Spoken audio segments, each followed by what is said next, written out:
chamado, ministério, essa coisa deu, acabou. Para mim não foi uma profeta que falou comigo, eu acho que foi uma cigana.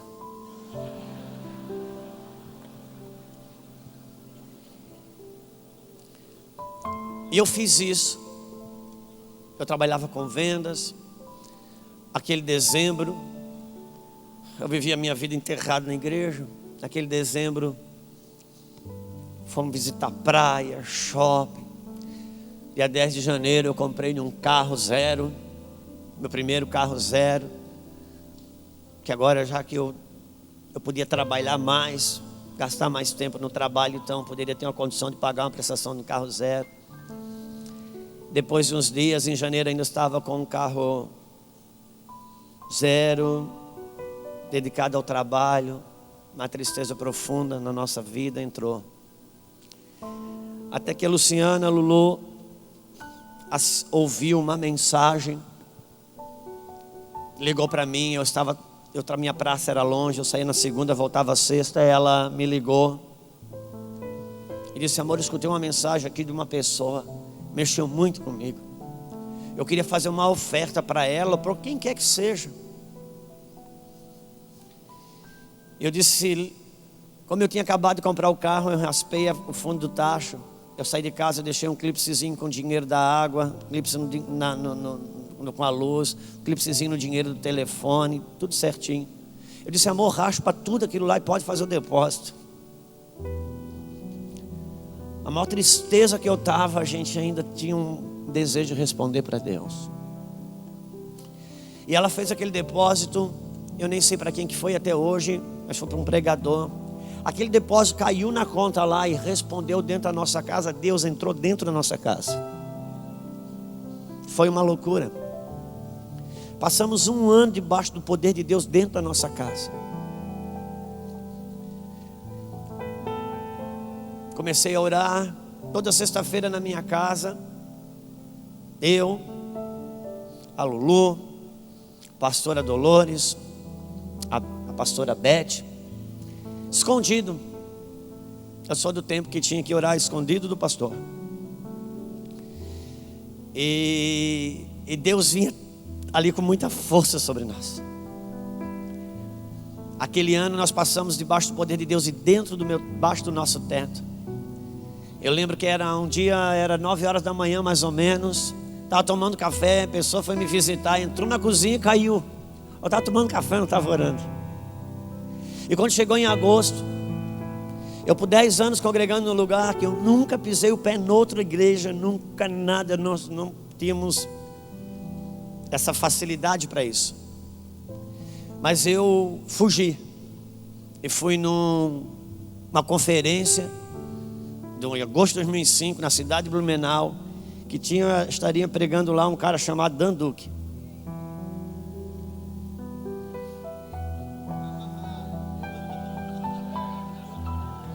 Eu estava sentado, as cadeiras elas faziam assim. Então nós tínhamos uma dinâmica que a primeira cadeira, a segunda fila uma cadeira a mais, a terceira fila uma cadeira a mais. E eu estava mais ou menos na quarta fila, na fileira da ponta. E ele começou a ministrar e o céu parece que rasgava. Ele falava em inglês, come on, my friend. O cara dizendo onde você está aí, por que você resiste tanto? Por que você resiste tanto? E de repente, aquilo era um vulcão dentro de mim. E de repente, eu fui lançado, eu fui jogado da cadeira. Eu saltei da cadeira e caí assim na frente dele. Esse Camão estava te esperando. Eu disse, Camão, com o pé eu estou aqui.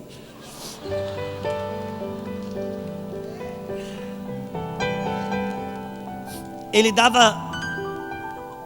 Eu caí barriga no chão. Ele dava com as duas mãos fechadas. Estava com o microfone assim.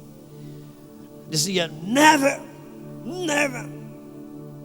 E o cara repetia, nunca, nunca, nunca mais deixe o homem apagar o seu fogo.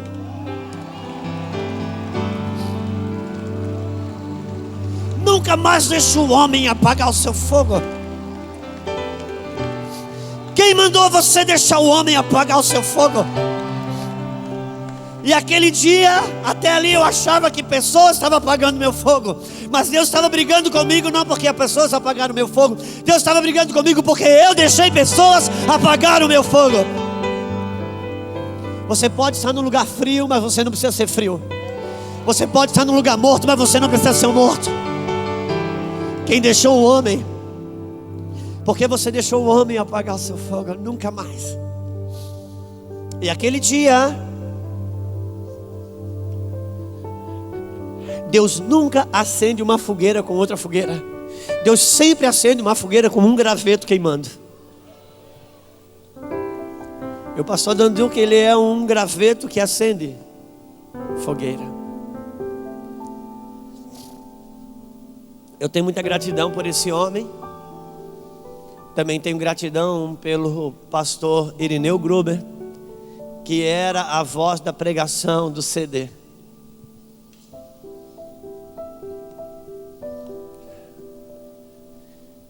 Conhecemos oração em línguas aquele dia por causa do pastor David Robertson.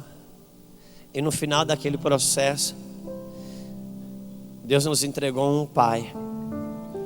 Então Deus me incendiou. E agora eu precisava de alguém para me ajudar. E Deus me deu um pai. Porque o Lázaro, depois de ressuscitado, precisa ser desenfaixado. Deus tem ressuscitado alguns aqui, mas ainda estão enfaixados na religião. Mas o bom agora é que você pode ser desenfaixado porque você já está vivo. Porque enquanto você estiver morto, é melhor estar enfaixado nas faces da religião. Porque se desenfaixar o morto cai. Então é melhor que a faixa ainda segure o morto em pé. Cara, mais uma vez que você foi ressuscitado, desataiou. Desataio. Então Deus me deu pastor Luiz Hermínio, pastor Iraci e os pastores adjacentes para me desenfaixar. Ressuscitar é um ato, desenfaixar é um processo. Estamos vivendo isso. E eu queria falar um pouquinho para os pastores hoje. Eu sei que é um pouco de ousadia, mas eu gostaria de falar para os pastores, para as pastoras, para os que já estão manifestos como pastores e pastoras e outros que estão ainda num processo embrionário. Mas falar da importância dos pastores.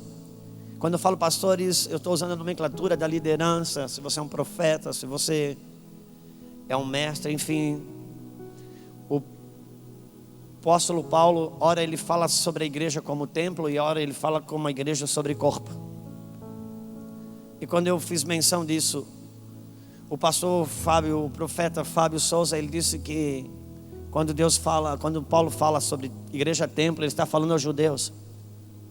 E quando ele fala sobre igreja corpo, ele estava falando aos gregos, porque os gregos estavam descobrindo a anatomia do corpo humano. E aquilo ali me chamou a atenção, mas deixa eu dizer uma coisa, por que me chamou a atenção?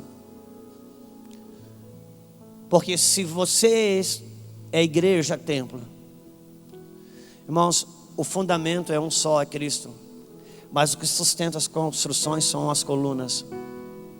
Você é uma coluna no templo. E quando nós pensamos em igreja, corpo, cada membro é um membro do corpo, mas homens e mulheres que têm uma unção e um chamado específico. Todo o corpo, ele tem seus órgãos vitais. Você é um órgão vital do corpo. Sabe como é que funciona o coma? O pastor Jackson me ensinou sobre um coma. Quando um órgão vital, ele vai morrer, ele vai parar, e todo o corpo vai morrer. Então todo o corpo, todos os outros órgãos, todo mundo desiste de viver. fica em modo stand-by o suficiente para estar vivo e entrega todas as suas energias para manter aquele órgão vital vivo, porque se ele morrer, morre todo o corpo. Você é um órgão vital do corpo, que o corpo não precisa entrar em coma por sua causa, porque você precisa de vida, porque você é que mantém o corpo vivo. Conhecer a sua importância não tem a ver com soberba, não tem a ver com ser melhor ou pior, tem a ver com a sua importância dentro da sua funcionalidade. Quem é o cabeça de uma casa? Quem é o cabeça de uma família? É o homem. Quem é o sacerdote de uma família? É o homem. Quem é a autoridade de uma família? É um homem. Um casal tem um bebê, 3 horas da manhã, o bebezinho chora. Para que serve o homem? Para nada. Tem teta? Não, não tem. Naquele momento, a mãe é a mais importante de tudo ali. Não porque ela é melhor ou maior, mas por causa da importância no seu funcionamento. Você tem uma importância diferenciada no corpo. Não tem a ver com melhor ou com maior, mas com a importância pelo seu funcionamento. Homens estão passando aqui e vão falar da corrida. Eu gostaria de falar do carro. Deus tem dito isso para mim: meu filho, Deus vai te dar pessoas que cuidem da corrida, mas você foi chamado para cuidar do carro. Por quê? Porque a corrida só tem sentido se os carros forem bons. E eu tenho aprendido uma coisa: você não precisa bater o carro para chegar desgastado. Você pode chegar em primeiro lugar, mas você tem desgastes. Por isso, cuidar de você, cuidar de mim é tão importante. Os pastores são muito voltados para os seus rebanhos.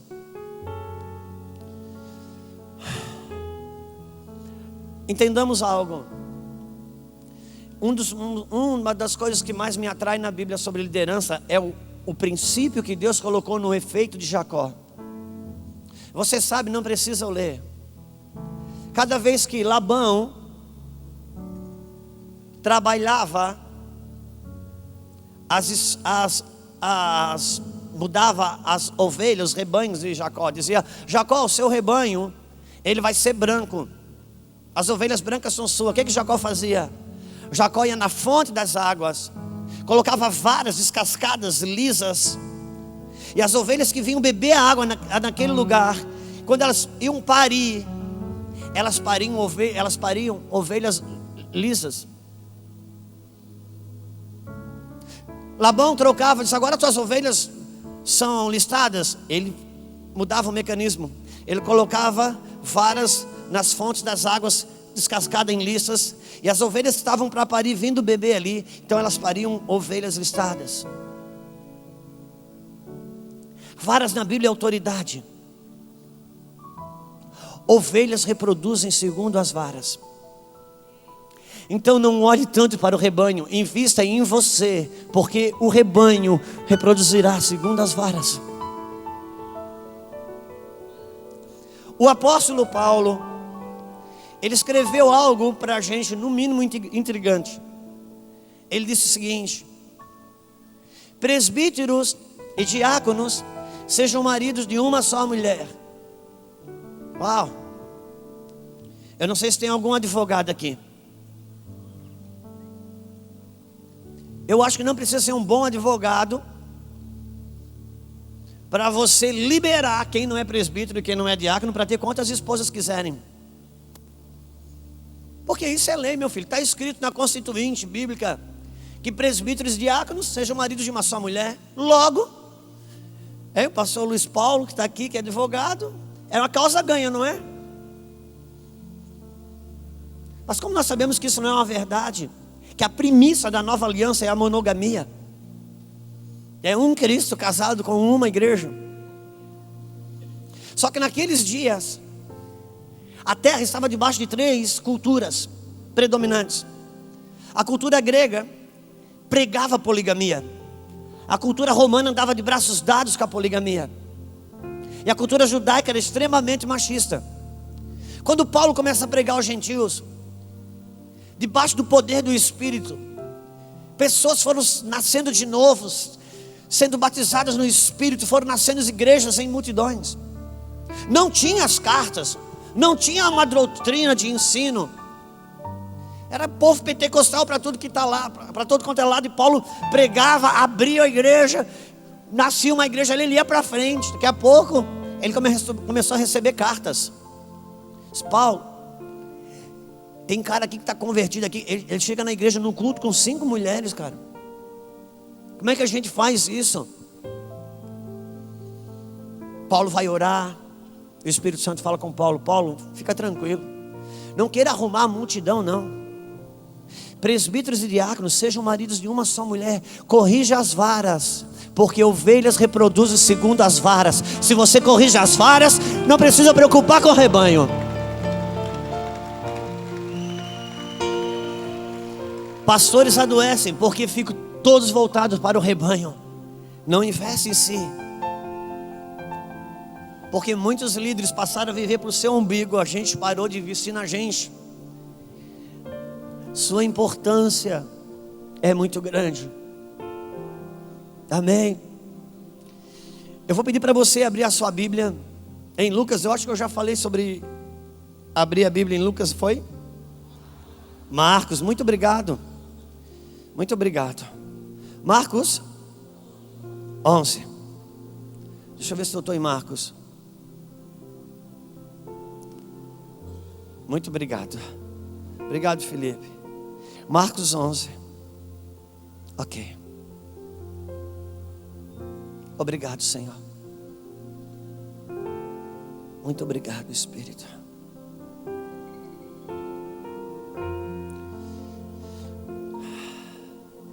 Versículo 12. Diz assim: no dia seguinte, quando saíram de Betânia, Jesus teve fome.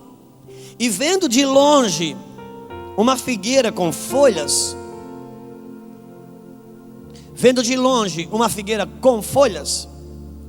foi ver se nela porventura acharia alguma coisa. Aproximando-se dela, nada achou, senão folhas, porque não era tempo de figos.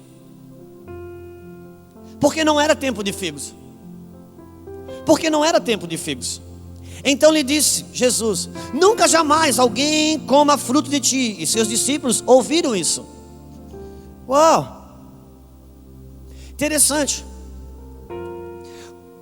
Poucas vezes, todo o tempo, Jesus se movimentou como um libertador, como um curador, como um mestre, como um pastor.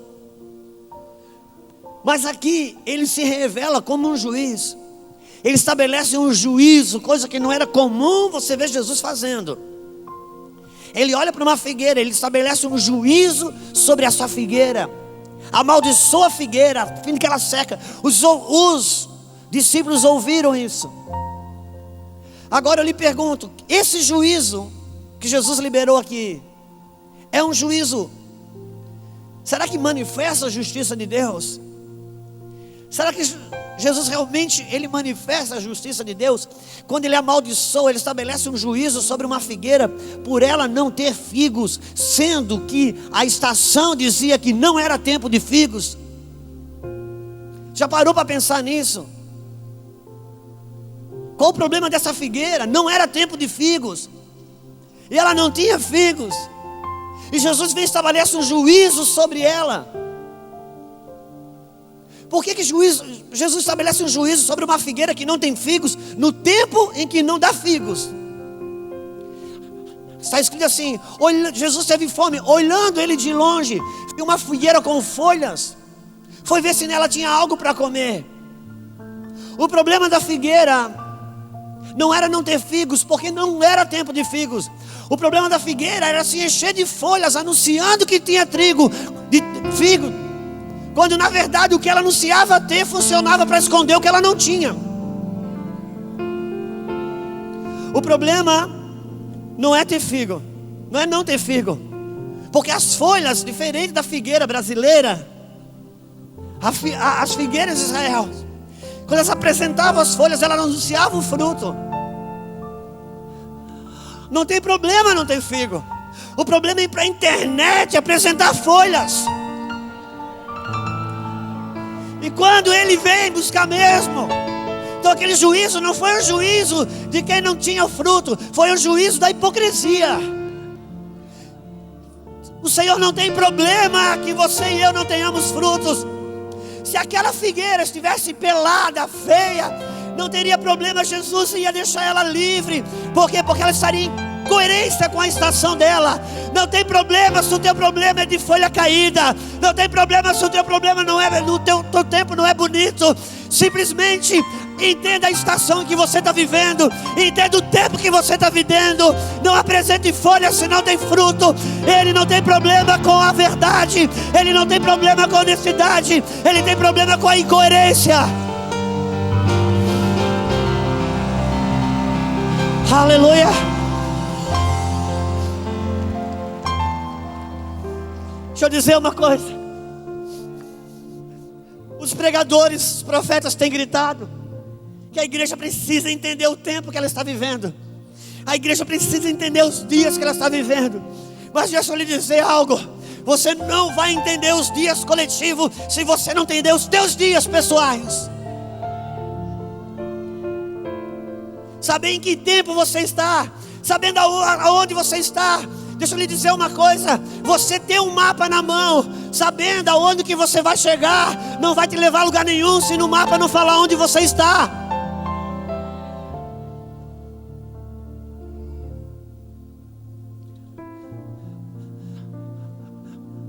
Compreenda os seus dias. Salmo 01. Irmão, Salmo 01, não é o 01 porque o dos 150, um tem que ser o 01. Não, o Salmo 01 é a matriz de todos os salmos. Fala de um homem bem-aventurado, que vai dizer que é como uma árvore plantada junto às fontes das águas, ribeiros das águas, que dá fruto na estação própria. Quem entende a estação que está, nunca vai deixar de frutificar. Deixa eu lhe dizer algo. Toda estação tem uma provisão dentro dela para você. Quem entende a estação que está vivendo não fica sem provisão. Só que a provisão é algo escondido. Não gosto de falar muito essas coisas assim, mas vou falar. Toque a pessoa que está do seu lado e diga: a provisão é algo escondido. Conheça a provisão, ela está dentro da estação. Você pode estar, entenda, irmãos, Deus trabalha com estações. Ele mostrou isso. Os dias têm 24 horas, a estação do dia, a estação da noite, as estações primavera, outono, verão, as luas, enfim. Ele está mostrando que ele se move por meio de estações. Você pode estar na lua minguante. A lua minguante, dentro da lua minguante tem um tipo de semente que se você semear, tem colheita. Tem um tipo de isca que se você jogar na água, tem pesca. Porque toda estação Deus coloca dentro dela uma provisão. Então se você está vivendo um tempo sem fruto, se Deus está te podando, se Deus está te renovando, todo mundo pode olhar: uau, que feio. E Deus olha de cima: meu Deus, estou preparando para a próxima estação.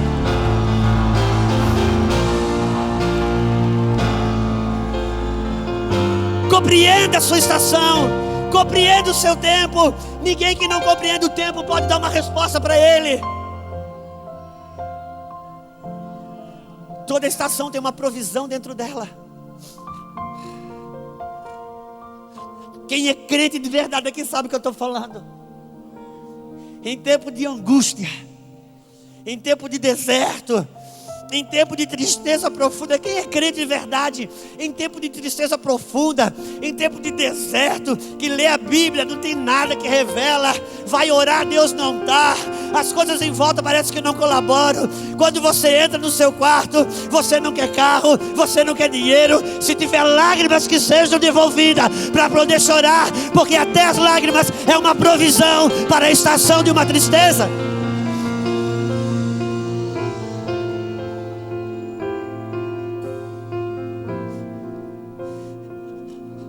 Entenda o dia que estão vivendo. Entenda os seus dias no pessoal para poder responder no coletivo.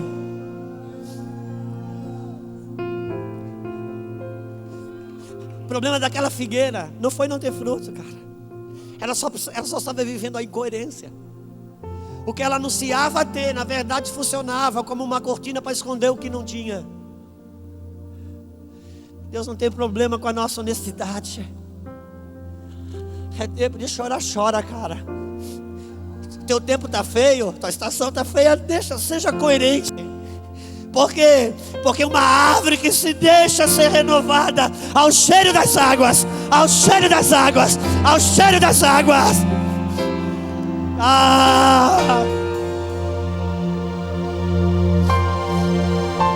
Isso aconteceu. E essa figueira, e os discípulos ouviram isso. E os discípulos ouviram isso. Meu pastor sempre diz que Deus não busca pessoas ideais, Deus busca pessoas reais. Mas essa figueira, isso aconteceu. Mas Jesus fala de uma figueira dentro de uma parábola. E eu gostaria que você pudesse também abrir. Eu gostaria de ler com você também isso. Está em Lucas capítulo 13. Agora não é uma realidade que aconteceu, não é um fato. Não é que não seja uma realidade, não é um fato. É uma parábola. Jesus fala. Lucas capítulo 13. Você conhece a parábola, mas eu vou ler.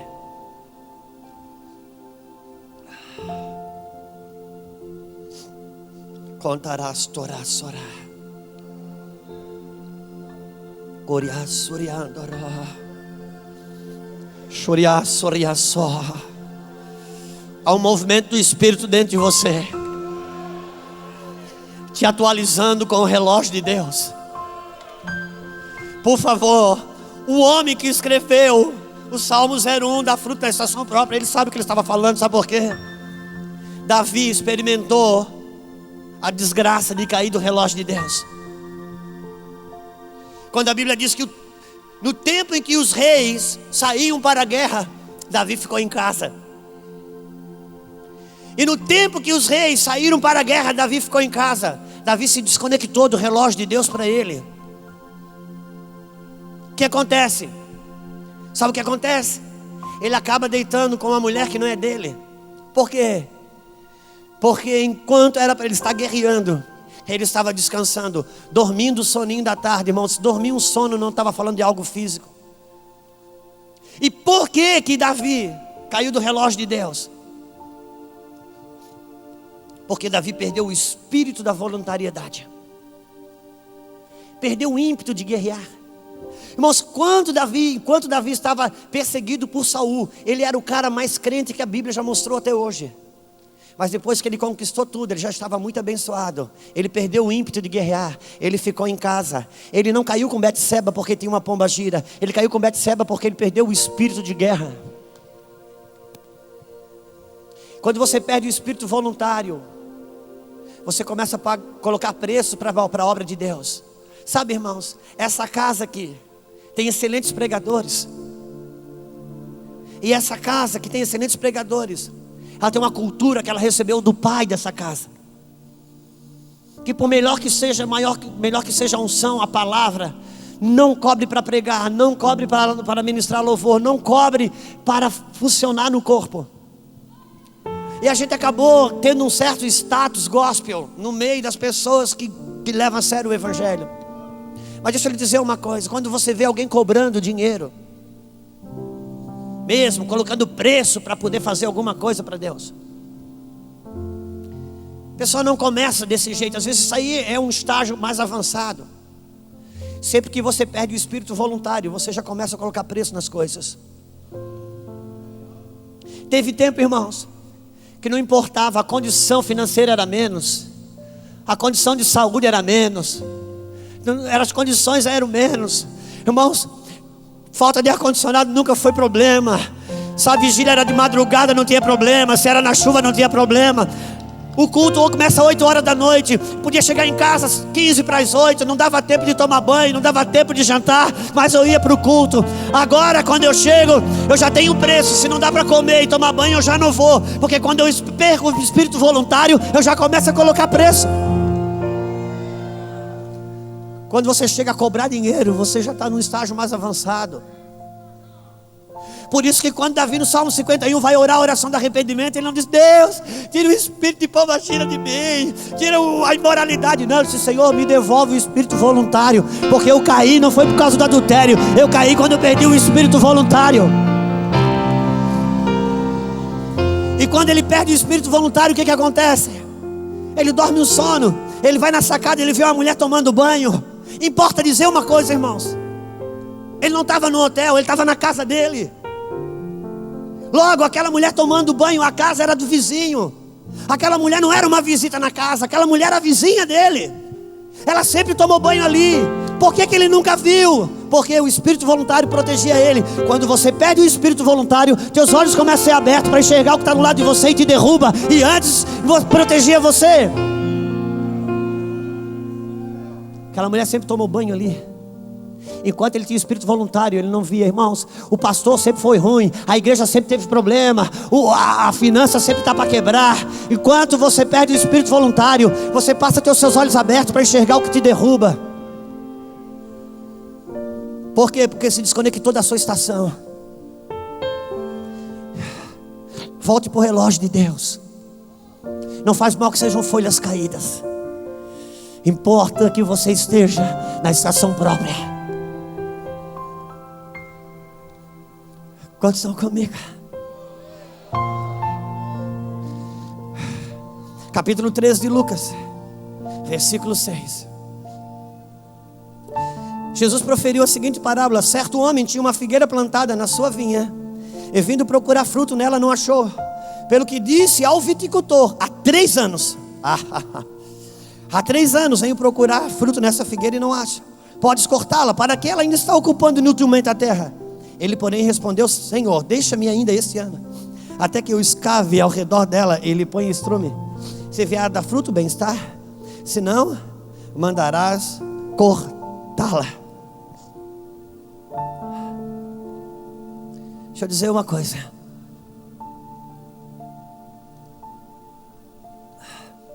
A Bíblia fala sobre uma figueira no meio da videira. Por 3 anos. Importa pensar sobre o 3, irmãos. O 3 na Bíblia é um número de rompimento. O 3 na Bíblia é um número de ressurreição. Você não vive uma ressurreição, você cresce por um processo de ressurreição. A sua primeira ressurreição é para nascer no teu espírito. Depois você cresce num processo de ressurreição, num processo de rompimento para novas realidades. Por isso que o primeiro 3 é o 3 da ressurreição dos mortos. É quando o teu espírito nasce de novo. Fala do teu novo nascimento.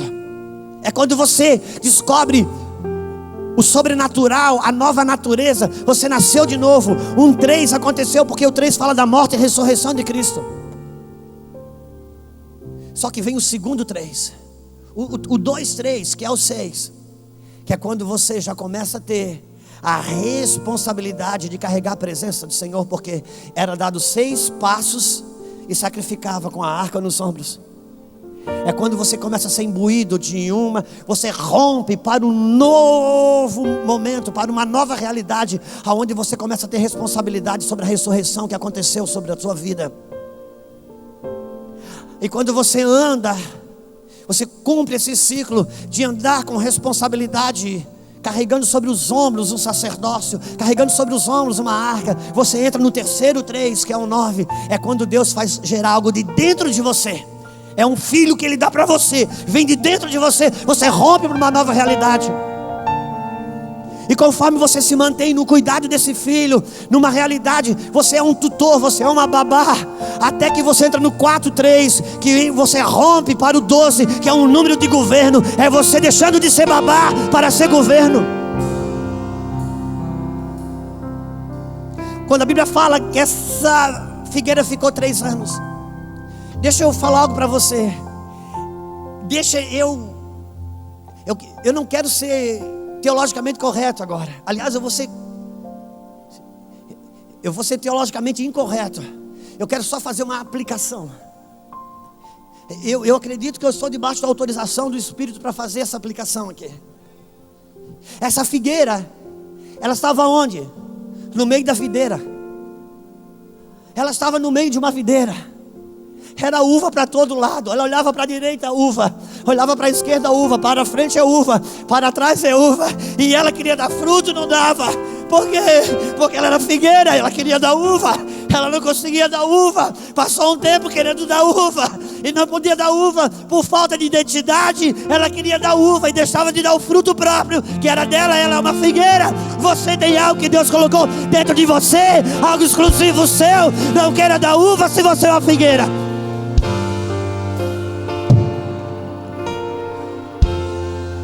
Por um tempo você colabora com as outras frutas, mas chega um tempo de de uma ressurreição, que Ele trabalha dentro de você para dizer: eu coloquei coisas aí dentro de você. O que Luiz Hermínio tem é bom, o que o Danduque tem é bom, mas eu tenho algo que eu coloquei dentro de você. É só seu, é seu, no teu DNA, na tua vocação, no teu chamado.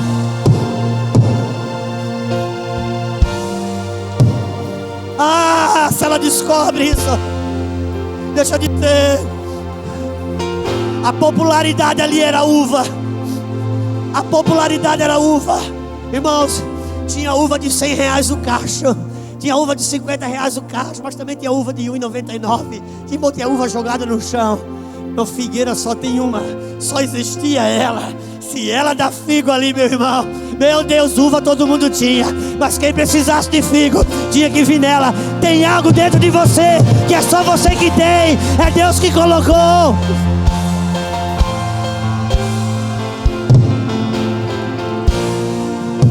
Não busque a popularidade, compreenda a tua identidade. É bom servir a videira, mas o problema está na mão do viticultor.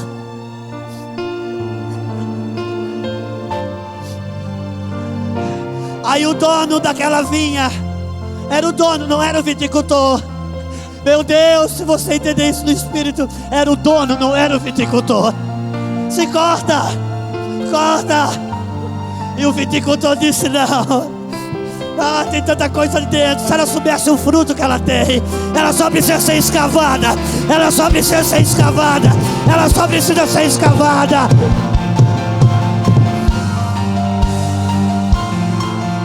Deixa ele escavar.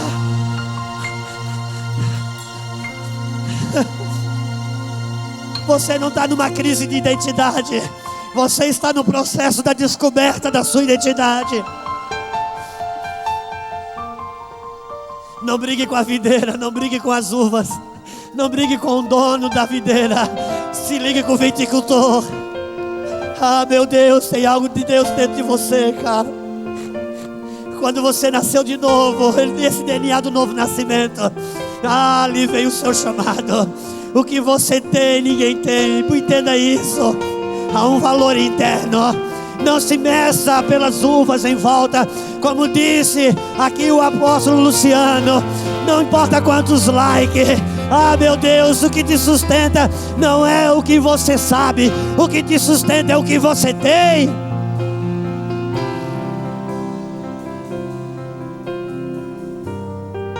Riacala saramandoro Surianda la sorianda raso Arasora mandará. Vem comigo, mano. Oriacassora, mano. Põe a tua mãozinha pro céu.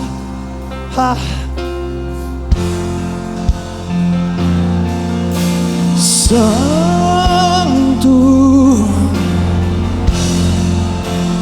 tu és santo. Te entrega ao viticultor. Jesus,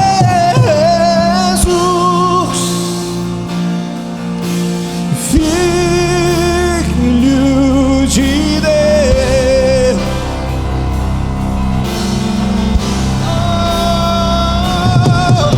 Santo,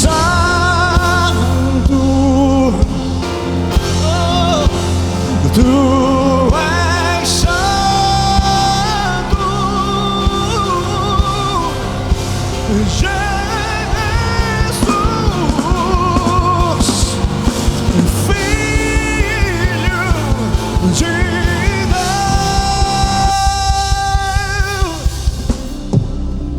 Sim, Santo. Tu és adorado nesse lugar. Ah, meu Deus. Tu és adorado nesse lugar. Adorado. Tu és adorado nesse lugar. Nós te adoramos, Jesus. Tu és adorado nesse lugar. Recebe a tua identidade. Deixa o viticultor entrar aí. Deixa o viticultor entrar aí. Deixa o viticultor entrar aí. Deixa ele aprofundar as suas raízes. Deixa ele aprofundar as suas raízes. Sim, sim, sim, deixa ele entrar aí. Sim,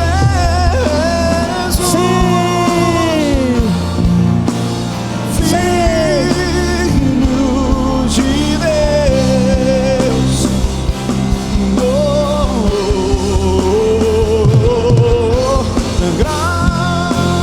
Grande, não há ninguém tão grande como tu. Tu és grande, Jesus, Filho de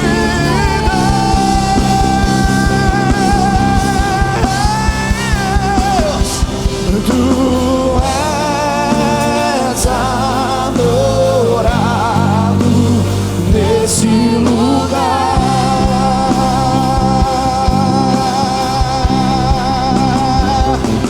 Tu és adorado nesse lugar. Tu és adorado nesse lugar.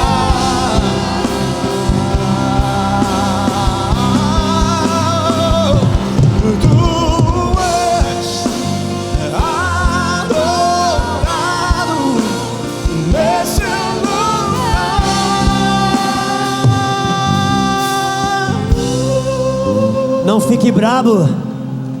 Não fique ofendido com o dono da vinha. Ele não quer arrancar você. Ele está te empurrando para o viticultor.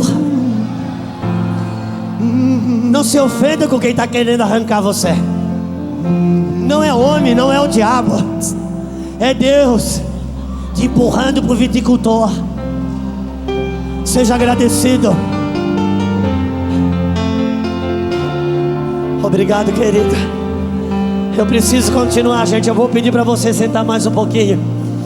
Teve um homem que me ensinou a fazer isso. Se você quiser sentar aqui, sente. Se o pessoal deixar, vamos estar submetidos à organização.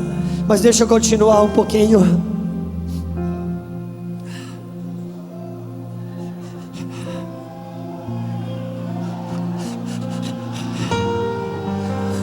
O problema da igreja brasileira, irmãos, não é fé. O problema da igreja não é falta de dons. A igreja brasileira tem o que o resto das nações do mundo querem. O problema da igreja brasileira é que ela é rasa. É o que o apóstolo Luciano estava tentando mostrar, que ele quer nos aprofundar. Bom, não se ofenda com o dono que quer arrancar. Ele está te empurrando para o viticultor. Porque só o viticultor sabe o que tem dentro de você, que nem você não sabe. E os três vão passar pela tua vida. Processo dos três. Oséias capítulo 6, versículo 1 e 2. Não sei se os irmãos podem colocar aí. Eu pedi para colocar uns 2, 3 versículos aí no telão. Oséias capítulo, não precisa abrir não, olhe no telão, para a gente ganhar tempo. Capítulo 6, versículo 1 e 2. Não sei se já está aí no telão, se passa aqui também. Vai dizer o seguinte: vinde, tornemos ao Senhor.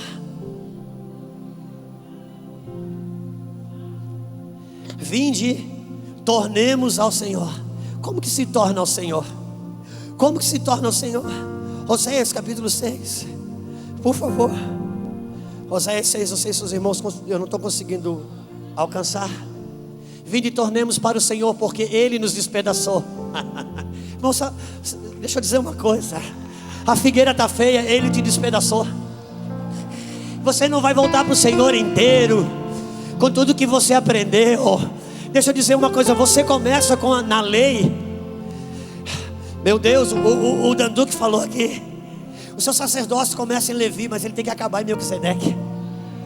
Você, embora nasça pela graça, você começa pela lei. Mesmo no novo nascimento, você começa pela lei, até entender a graça.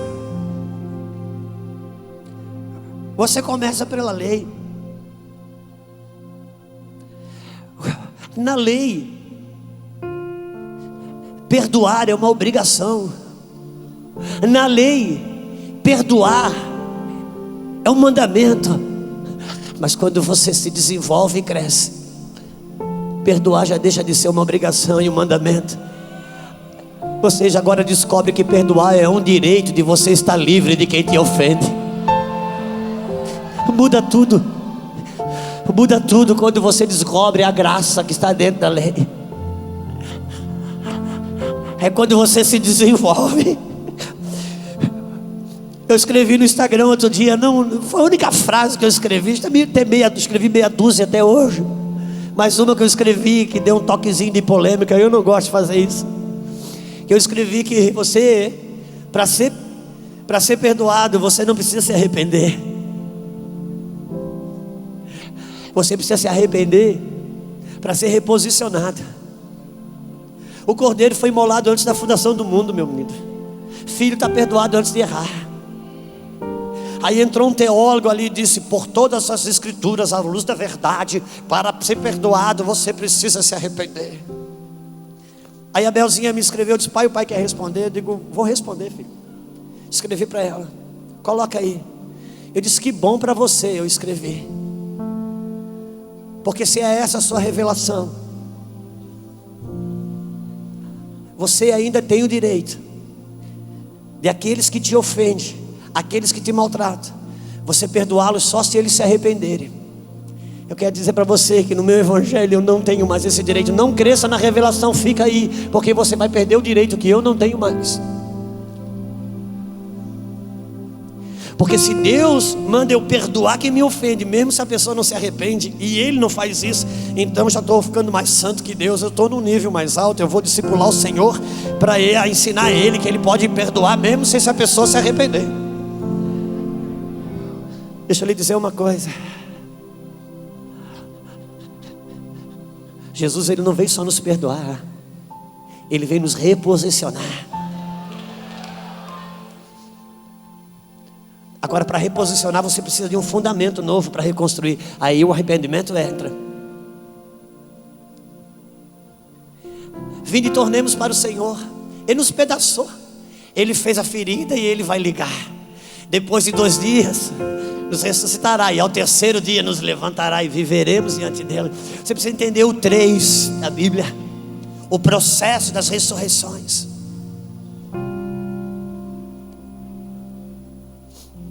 Você precisa entender, Ele está te chamando para escavar. Irmãos, precisa aprofundar. Qual o problema da semente que caiu na terra rasa? Logo morreu, por quê? A semente era legítima, o semeador era legítimo, mas ela não pôde avançar, por quê? Rasa. É por isso que o viticultor está chamando para aprofundar você.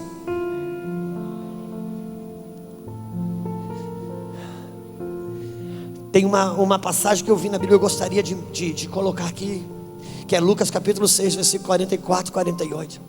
É 47, 48, é conhecido para mim e para você. Fala da casa sobre a rocha. Lucas capítulo 6, versículo 47 e 48. Vê se você consegue colocar para mim. Mas vai dizer sobre aqueles que... Não precisa mais colocar não, mano, fica tranquilo. Aqueles que ouvem a minha palavra. Os que constroem a casa sobre a rocha, aqueles que ouvem a minha palavra. Ele vai falar que a casa sobre a rocha é uma casa que ela foi escavada, uma grande vala em profundidade. Irmãos, você não se estabelece se você não deixar Deus escavar, você conhecer a sua realidade em Deus. Deixa eu lhe dizer outra heresia aqui. Quando Jesus diz: conhecereis a verdade vos libertará. Conhecer a verdade não é só você conhecer a Bíblia. Tem gente que conhece a Bíblia e é ateu, irmão. Tem seminários que formam pastores que, se você sair de lá crente, já é uma vitória. O cara sabe dizer quem é Deus no hebraico, no mosaico, no arcaico, e não expulsa um demônio. Não, conhecer a verdade, você começa conhecendo a Bíblia. A Bíblia não é um fim, a Bíblia é um meio para te levar naquele que te liberta. Conhecer a verdade, você ser liberto. Não é só você conhecer a Bíblia, mas é você conhecer a verdade de Deus sobre você. Conhecer a verdade de Deus em você. Não é aquilo que você sabe aqui, é aquilo que você conhece aqui. Porque o que você sabe aqui, você prega e ensina. O que você conhece aqui é o que verdadeiramente te protege. E ouvintes da tua pregação se alimentam do que você sabe, para ele serve. Agora quem está em sua volta, cara, o que você sabe não vale nada se você não tem. Pior coisa é saber e não ter. Conhecer a verdade de Deus sobre você, porque todas as tuas crises pessoais, todas as minhas crises pessoais, aquelas malignas, aquelas nocivas, as tristezas que são atormentadoras em mim, que não são benignas, que são malignas, todas elas são fruto de uma realidade. Qual? Ter as minhas emoções apoiadas numa mentira. Ainda que eu saiba a verdade aqui, o meu interior está apoiado numa mentira.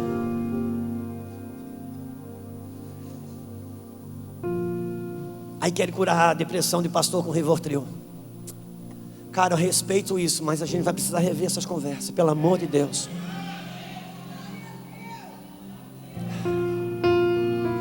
Deixa eu dizer uma coisa para você. Há um processo de ressurreições e há um processo de batismos. Hebreus capítulo 6, irmãos, fala sobre doutrina de batismos. E Lucas, João Batista fala sobre pelo menos 3 tipos de batismos.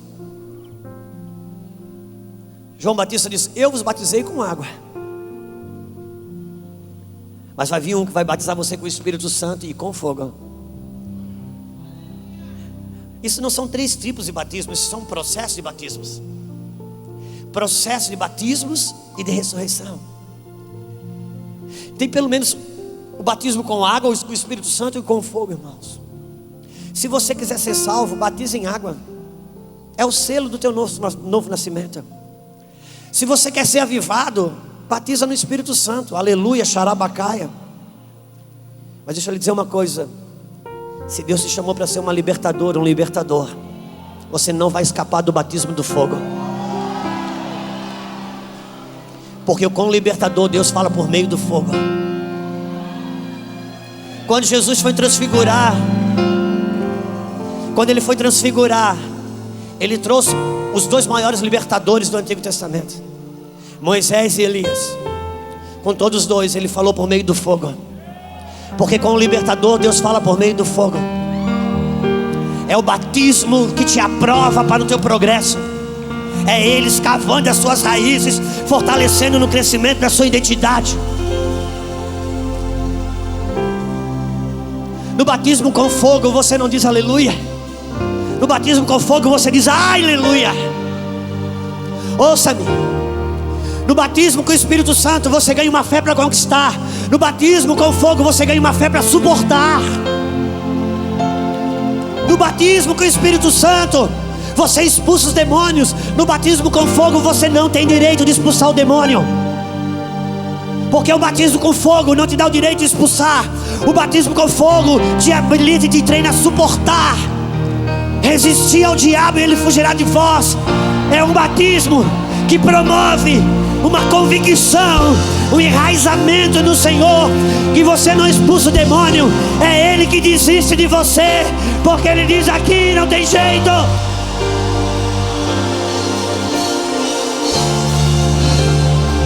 Receba o batismo. Receba o batismo. Deixa ele escavar.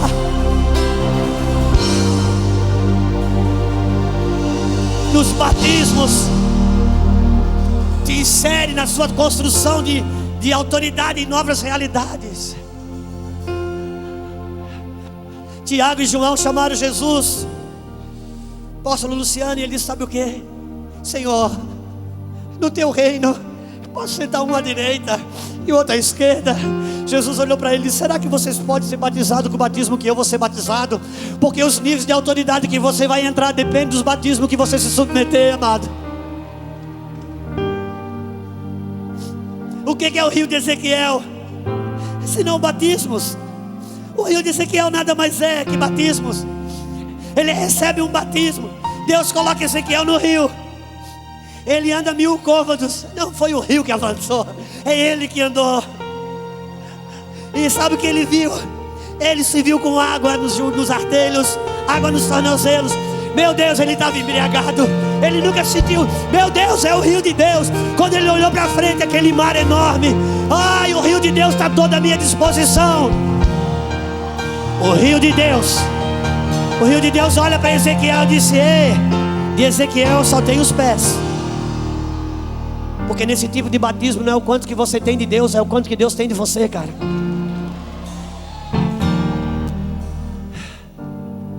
São os batismos de imersão. É coisas em você que lhe escava. As águas vão lá nas raízes. É Ele forjando um homem, uma mulher de Deus, cara. Meu Deus, que vai perder os seus direitos, vai perder os seus interesses, que vai entrando no reino. Deixa eu te falar, no reino de Deus, ele não é democrático. O reino de Deus não é democrático.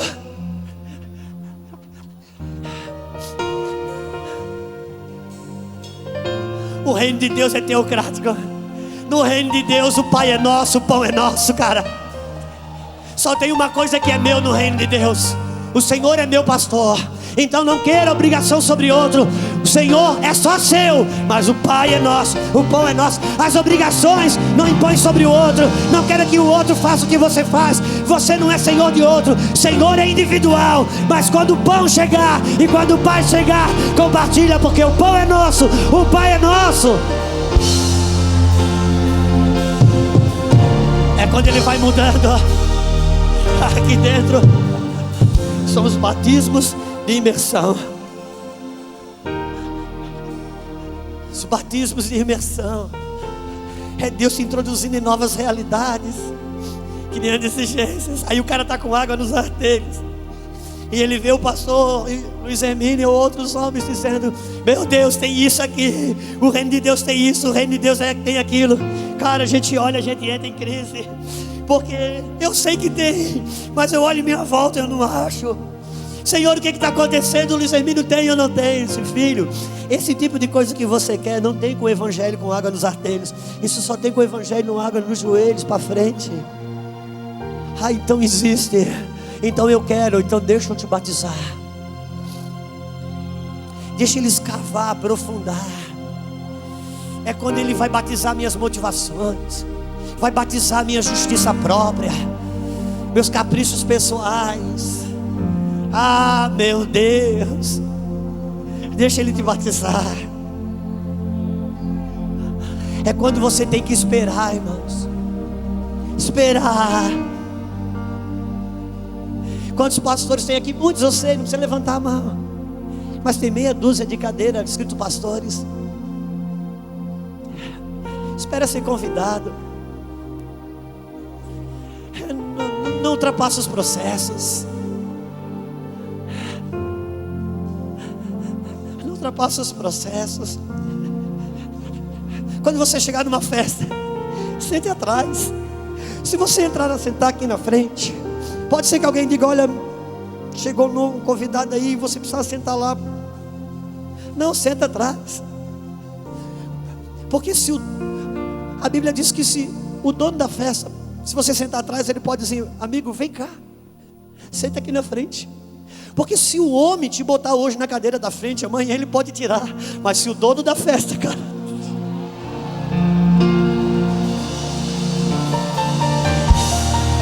igreja pode te expulsar, o pastor pode te matar, se o dono da festa te colocar na frente, amigo. Mas deixa o dono da festa te chamar. Aceite os processos, aceite os batismos, deixa ele aprofundar suas raízes.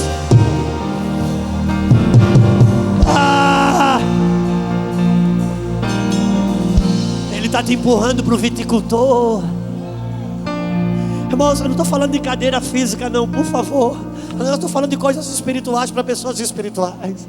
Você que está sentado aqui na frente, cara, eu estou falando de coisas espirituais. São os batismos de Deus. É quando você vai sendo lavado pelas águas de Deus, cara. Eu tenho que olhar o relógio. Eu vou ser fiel ao meu pastor. Então eu vou pular direto. Eu gostaria de que você abrisse Gênesis capítulo 1.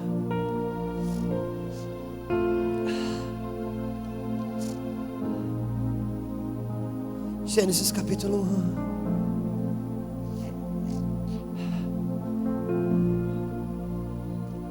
Gênesis 1, capítulo 1, versículos. Está aqui, irmãos, não abre não. E disse Deus: haja firmamento no meio das águas, e haja separação entre águas.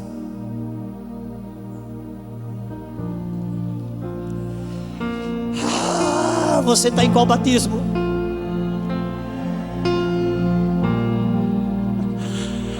Ele fez separação entre águas e águas.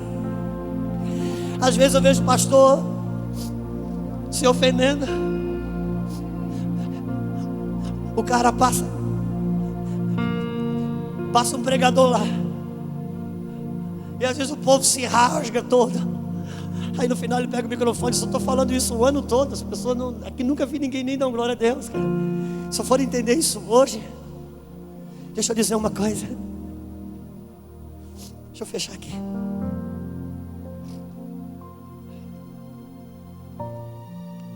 Está vendo essa garrafa? Mas ela não estoura. Vê se ela estoura. Se eu jogar lá em cima, ela estoura? Quantas gramas tem uma? 500 gramas? A palavra é a mesma. Depende do lugar que você está. Se você solta, ele nunca esmiuça a penha. Aí até que vem um que solta de um lugar que o martelo esmiuça a penha. A palavra é a mesma, mas o lugar que solta, o estrago é outro. Entenda os batismos. Entenda os batismos, então não se ofenda. Eleva o nível. Eleva o nível. Ele vai para o alto que você arrebenta também. Sobe que você também arrebenta. Não quero ofender ninguém, quero ajudar. Não quero ofender ninguém, quero ajudar. Nós temos alguma experiência de pessoas que vêm até o Luiz Hermínio, pastor, nosso apóstolo. Existem dois tipos de comandantes que vêm até ele. Na Bíblia existem dois tipos de oficiais. Um oficial que chegou até Jesus disse: eu queria ajuda sua para sarar o meu servo. Meu Deus, aquilo foi online, irmão. Papá, foi depósito online. Disse: eu vou lá. Disse: não, se o senhor falar, já está curado, pode voltar. Que coisa rápida.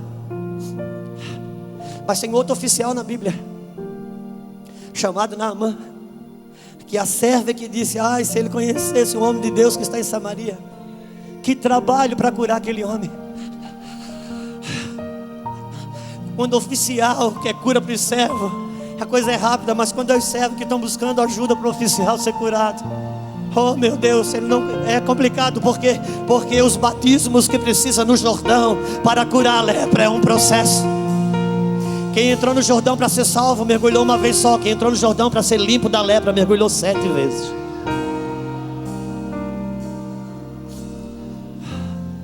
Você que é pastor, não se ofenda, você que é pastor. Se você começa aquela invasão de gente, pessoas que você ama ao seu lado, pessoas que você ama, Pessoas que são boas na igreja, pessoas que que é madura, que começa para você: pastor, escuta essa mensagem. Pastor, lê esse livro. Pastor, tem aquele congresso. Cara, tá todo mundo querendo te ajudar para não te deixar. Se você não elevar a tampa da panela, as pipocas vão escapar para fora. Não se ofenda. Não se ofenda. Eu estou te ajudando. Não se ofenda. Suporte esse batismo. Suporte esse batismo. Porque não tem ninguém querendo largar ninguém. Só que chega uma hora, por mais bem intencionado que você esteja, você começa a fazer mal para os outros, e os outros começam a fazer mal para você.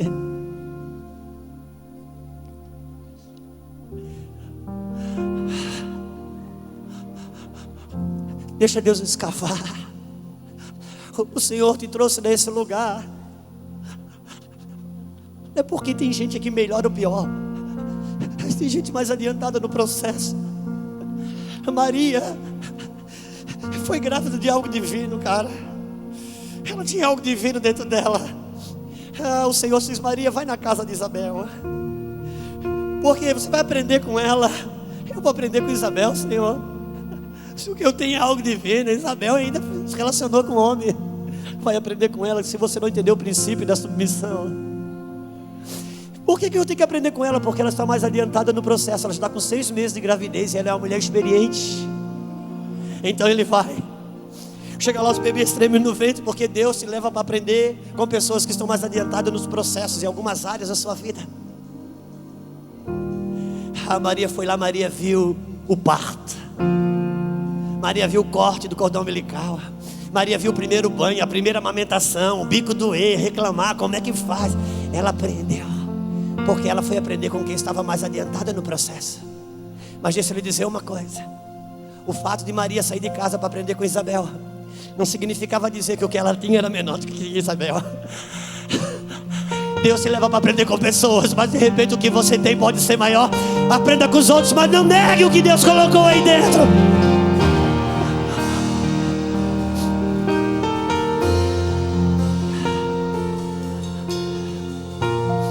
Porque você começa com a lei e acaba com a graça. Deixa eu lhe dizer uma coisa: quando Deus foi encerrar o sacerdócio da lei, Ele encerrou com uma mulher experiente. Isabel era uma mulher experiente, sabia muitas coisas.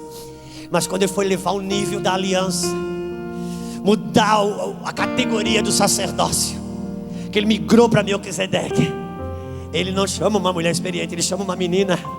Porque a lei conta com a tua experiência, o que você sabe, mas o sacerdote Melquisedeque conta com a tua pureza. Por isso que muitos de nós estamos em crise hoje, porque o que a gente sabe não serve mais para ajudar a igreja. Por quê? Porque Ele não quer o que nós sabemos, Ele quer a nossa pureza e o quanto que Ele ainda pode fecundar em nós. Escavar as raízes. Volta lá o texto, por favor. Volta o texto, por favor. Rapidinho, que eu só tenho 5 minutos, mano. Me ajuda.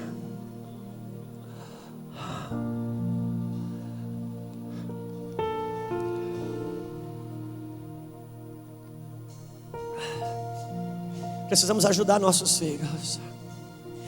Quando Deus escava você, quando Deus batiza você, os pais que estão aqui, vocês que são mesmo jovens, estão chamando a um espírito de uma paternidade. Entenda, tem coisas que foi proteção para mim, foi proteção para você. Mas o que decide a proteção e a prisão é o crescimento. Quando um casal tem um bebê, irmãos, ele faz um cercadinho e o nenenzinho fica ali dentro brincando. Aquilo é proteção para o neném, até ele crescer. Quando ele cresce, deixa de ser proteção para ser prisão. E se o pai e a mãe não entender isso, ele deixa de ser um filho amado para ser um filho rebelde. Uma das virtudes da paternidade é discernir a idade e a emancipação do filho. Quando Isaac nasceu, Abraão se alegrou, mas quando Isaac desmamou, Abraão fez festa. Deus está chamando nós a um crescimento, escavar, para que cresçamos como pessoas. A obra da igreja é a expansão do reino, a obra de Deus não, a obra de Deus sou eu. Sabe quando que Deus expande o reino? Quando Ele consegue me expandir por dentro. Ele está querendo que a gente cresça, quer aumentar nossos níveis de autoridade, nosso manto. Entenda uma coisa: Ana deu um sacerdócio, uma criança, um sacerdote, ela entregou no templo. Todo ano Ana ia lá visitar Samuel. Ele era um sacerdote, um juiz, um profeta. Todo ano Ana levava uma túnica nova. Só que tinha que ser maior, porque um ano ele já cresceu. Ela pensava, agora de 13 para 14 ele deve ter dado um salto. Eu vou, acho que botar uns 13, 15, 14, 15 centímetros de maior na túnica. Cada ano que ele chegava lá, ela trocava a túnica, porque ele estava maior e ela botava uma túnica maior. Mas imagina que Ana chega lá e de repente Samuel está do mesmo tamanho. Então Ana tem que voltar com a túnica na mão, porque se você não cresceu, não tem para que aumentar o manto, irmão? O manto aumenta quando você cresce. Por isso nós estamos sendo chamados a crescimento. Fez, pois, Deus o firmamento e separou as águas que estavam abaixo do firmamento e as que estavam acima do firmamento. E assim se foi. E Deus chamou ao firmamento de céu. Uau! Chamou o firmamento de quê? Então tem águas acima do céu e tem águas abaixo do céu. Sabe quem me mostrou isso? Pastor Jean está aqui. Eu comecei, aí eu já fico, Deus, é verdade. Agora eu vou encerrar tentando falar em 5, 7 minutos o que aconteceu comigo anos atrás, quando eu fui atropelado por um trem evangélico. Eu me vi numa condição muito, muito difícil.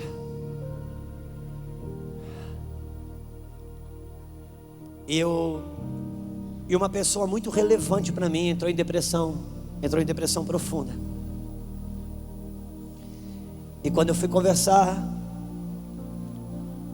com outra pessoa muito relevante, que levou essa pessoa no médico, disse: olha, o médico falou que a depressão é a pessoa, quando a pessoa sente assim, ela está em depressão. Por isso que essa pessoa tão relevante está em depressão, inclusive estava internada.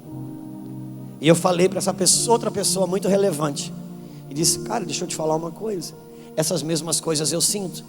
Então vou te levar no mesmo médico, que você deve estar com depressão também. Me botou no carro e me levou. Quando cheguei lá, entrei na frente do médico. E o médico disse, ele não fez pergunta, ele olhou para mim e disse: você está com depressão? Você não se sente assim?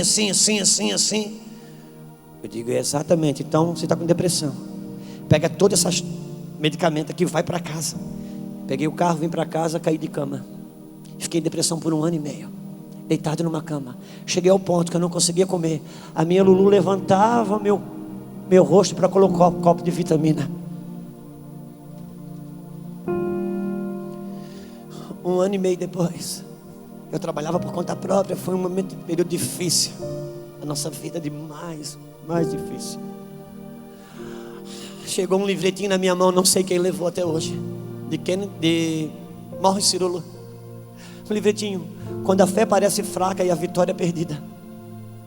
Dentro de mim, como eu não falava mais, eu não conseguia mais falar, eu só falava na minha mente: Deus, eu quero morrer. Tudo em mim quer morrer, mas eu quero dizer uma coisa para o Senhor: se tem chance de viver, eu quero viver, porque eu sei que isso não é o certo. Mas em tudo isso, se eu deixasse, tivesse um botão para apertar, eu me desligava aqui agora. E comecei a ler esse livro fininho. Eu passei 3 dias lendo ele, umas 5, 6, 7 vezes. Me levantei da cama. Que ano foi isso, amor? 2003. Quando 3º ou 4º dia que eu tinha lido esse livro umas 6, 7 vezes, me levantei da cama, fui em cima da geladeira, peguei aqueles 6, 7, 8 medicamentos, que quando eu tomava, eu sentia um grosseirão dentro da minha veia mexendo. Joguei tudo no lixo. Me levantei, estou aqui até hoje. Ouça-me, deixa eu lhe dizer, eu não quero fazer da minha experiência doutrina para ninguém. Eu não quero fazer da minha experiência doutrina para ninguém. Mas deixa eu lhe dizer uma coisa: águas de baixo não lava as águas de baixo. Coloque lá para mim, irmão, por favor. Firmamento. Chamou o céu de firmamento. O que é firmamento, meu pastor? Fundamento. Irmãos, se as nossas águas de baixo não estão sobre o fundamento das águas de cima, a paz que excede todo o entendimento. Todo entendimento. Deixa eu te falar, a Bíblia diz sobre uma paz que excede todo entendimento humano. Tudo bem, respeitemos a teologia, mas é entendimento humano. Respeitemos a filosofia, mas é entendimento humano. Respeitemos a psiquiatria, mas é entendimento humano. Existe uma paz que excede todo entendimento humano. Nós precisamos acreditar nas águas de cima, irmãos. Nós precisamos acreditar nas águas de cima. Por favor, deixa ele escavar. Deixa ele escavar. Deixa ele escavar. Se vai tomar remédio, toma. Se vai no médico, vai. Mas não pensa que eu não vou no médico. Não pensa que eu não tomo remédio. Não é isso, por favor, não é isso. Mas em nome de Jesus, conhecereis a verdade. Ele está escavando aí. Porque na mão dele até uma depressão é um batismo. Quanta arrogância. Quantas pessoas eu botei no inferno e depois da depressão eu tirei. Quantas pessoas eu botei no inferno antes da depressão, e quando eu saí daquela depressão eu disse: Deus, essa pessoa está mal. Por favor, Senhor, suas emoções estão apoiadas numa mentira. O remédio vai segurar ela por um tempo, mas nós precisamos arrancar ela desse lugar. Lava ela com as águas de cima, com os fundamentos de cima. Levante comigo, por favor. Deixa o Senhor te batizar. Deixa Ele escavar. Deixa, você é um libertador. Com o libertador Ele fala do meio do fogo. Deixa Ele te amadurecer. Aria calaçara mandará, sorra mandará. Por favor, passa pelos batismos. Sabe, meu profeta, que bom que você está aí. Eu fico feliz se eu te vejo.